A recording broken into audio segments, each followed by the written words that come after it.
এই ভিডিওতে আমরা বার নির্ণয়টা শিখে নিই। যেমন আজ শনিবার হলে 85 দিন পর কি বার, এটা আমি কিভাবে নির্ণয় করব। তো আমরা জানি যেহেতু এক সপ্তাহ সমান সমান হচ্ছে 7 দিন, তো এই 85কে আমি 7 দিয়ে ভাগ করে দিব।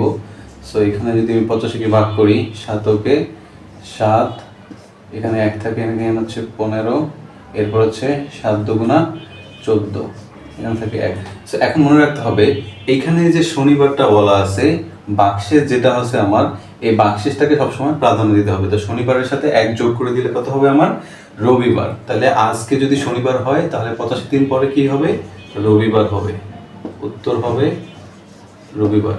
এরপরটা হচ্ছে আজ যদি বুধবার হয় তাহলে 65 দিন পর কি বার হবে? সো এইটা আমি সেমভাবে করব। যেমন 65, এরপর হচ্ছে 7 দিয়ে আমি ভাগ করলে 7 নং 63, এখানে থাকে কত? 2। সো এখন আমার যেহেতু এখানে 2 থাকছে, এখানে হচ্ছে বুধবার, তাহলে বুধবারের সাথে যদি আমি 2 যোগ করি, বৃহস্পতি, এরপর হচ্ছে শুক্র, তাহলে এটার উত্তর হবে শুক্রবার।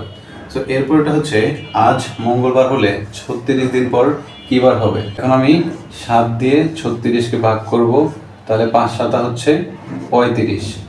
সো 35, এখানে থাকে 1, তাহলে কি করতে হবে? মঙ্গলবারের সাথে একবার যোগ করব, তাহলে এটার অ্যান্সার হয়ে যাবে, এটা হচ্ছে কি বুধবার। এরপরে আজ যদি সোমবার হয় তাহলে 77 দিন পর কি বার হবে? তাহলে 7 দিয়ে আমি 77কে ভাগ দিব, তাহলে 7 11 77, এইখানে 0। সো এখানে একটা জিনিস মনে রাখতে হবে, যদি এখানে ভাগশেষটা 0 হয় তাহলে যে বারটা দেওয়া থাকবে ওইটাই হবে উত্তর। সো 77 দিন পরে কি হবে?